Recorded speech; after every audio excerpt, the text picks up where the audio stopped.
हम लोग के बीच में यहाँ उपस्थित हैं डॉक्टर कुमार अमितेश चंद्र जी, जो चलंत लोक अदालत के माननीय न्यायाधीश हैं। यहाँ उपस्थित हैं इस कोटेश्वर धाम नाथ जी सरकार स्थली में आपका अभिनंदन करता हूँ, स्वागत करता हूँ। आप सबको बहुत बहुत धन्यवाद। खास करके आयोजक मंडल जिन्होंने मुझे इस लायक समझा, इस काबिल समझा कि मैं आप सबके बीच में आकर के अपनी बातों को रख सकूं। जब भी मैं यहाँ आता हूँ एक सुकून मिलता है, एक चैन शांति मिलती है। और यहाँ पर आज तीसरी बार मुझे आना हुआ है।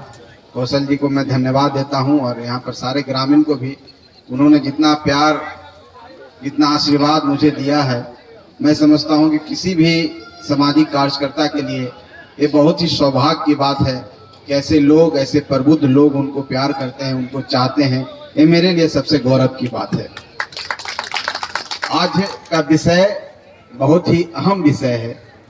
आज जिस सामाजिक परिवेश में हम लोग जी रहे हैं, जहाँ पर ऊंच नीच, भेदभाव, तरह तरह की बातें आती है, वहाँ पर समरसता की बात सही मायने में आज का विषय यही सही विषय है। हमें समरसता की बात करनी चाहिए। समरसता, सामाजिक समरसता हम लोग की एक धरोहर है। इसे हम बचा के रखेंगे, इसे हम कायम रखेंगे तो निश्चित तौर पर इंसानियत बचा रहेगा, मानवता बचा रहेगा। क्योंकि जिस हिसाब से हम बढ़ चुके हैं और माननीय न्यायाधीश महोदय ने बोला कि जिस हिसाब से लोग राजनीति में लोगों को बांटना शुरू कर दिए हैं, तो निश्चित तौर पर ये बहुत ही विकृत रूप लेता जा रहा है जो हमारा समाज जिस ओर जा रहा है। और इस तरह के कार्यक्रम से जब हम एक साथ बैठते हैं, जहां दूरियां मिट जाती हैं, जहां पर कोई किसी जात का व्यक्ति नहीं होता है, किसी वर्ग का व्यक्ति नहीं होता है, सिर्फ इंसान रहता है। और भगवान ने सबको इंसान बनाया है, मानव बनाया है। यहाँ आकर के कोई जात पात में बैठ गए हैं, कोई धर्मों में बैठ गए हैं। हम जिस सनातन पर की बात कर रहे हैं, जिस सनातन में हम विश्वास रखते हैं, वहां पर इस तरह का भेदभाव नहीं है। इंसान अपने फायदे के लिए, थोड़ी सी ईर्ष्या के लिए, थोड़े समय के लिए इस तरह का माहौल बना दिया जाता है, दूषित माहौल जिसको कहते हैं। और इस वातावरण में हम लोग भी घुटित महसूस करते हैं, घुटन होता है हम लोग को, जिसको सामाजिक समरसता सब मिलजुल कर ही हम लोग यहाँ पर इसको पाट सकते हैं, इसको खत्म कर सकते हैं।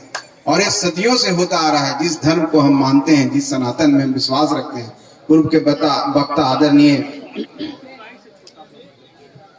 जितने हमारे न्यायाधीश महोदय, आदरणीय मुकेश जी, सब लोग बोल चुके हैं। भगवान श्री राम के बारे में बोल चुके हैं कि किस तरह से भगवान श्री राम जब निकले तो किन किन लोगों को लेके गए। वो कोई एक व्यक्ति, इस तरह का सिंबोलिज्म है कि सब जिस आदर्श को आप मानते हैं, मर्यादा पुरुषोत्तम को मानते हैं, वो अपने साथ किन लोगों को ले गए। तो निश्चित तौर पर जो सेवा करने वाले होते हैं सबसे महान इस धरती पर होते हैं। तो कहाँ पर कहीं पर कोई डिफरेंसेस है, कहाँ पर किसी में भेदभाव होना चाहिए। तो हम सबको भी ये मानना चाहिए कि जिनको हम पूजते हैं, जिनमें हम आस्था रखते हैं, जिनकी हम भक्ति करते हैं, वो सामाजिक समरसता के सबसे बड़े चैंपियन हुआ करते थे। सब समाज को एक कर करके रखने वाले, कोई ऊंच नीच, कोई जात पात नहीं। तो आज हम क्यों इसमें बटे हुए हैं। तो आज का जो मंच है, निश्चित तौर पर इस पर गहन विचार करने की जरूरत है, इस पर सोचने की जरूरत है। और जब हमारा देश आजाद भी हुआ तो हमारा संविधान भी, जो हमारा प्रस्तावना है, इसी पटकथा पर लिखी गई, जहां पर भाईचारा, ब्रदरहुड, इक्वालिटी, समानता जिसको कहते हैं, जिसको न्याय कहते हैं, सबको न्याय हो, सब में समानता का विचार होना चाहिए, किसी में भेदभाव नहीं होना चाहिए। हमारा संविधान अपने आप में एक ग्रंथ है और बाबा साहब अम्बेडकर ने उसको बनाया है। तो वहां पर भी हमारे लिए समरसता की बात है। समरसता ही लोगों में एकता का भाव लाता है, प्यार का भाव लाता है।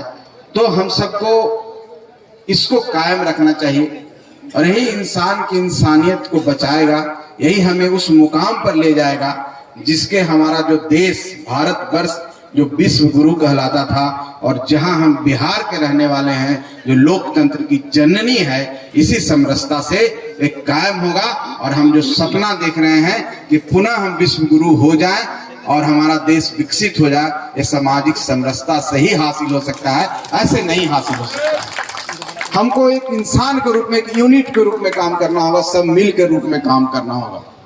सब अलग अलग देखने में हो सकते हैं।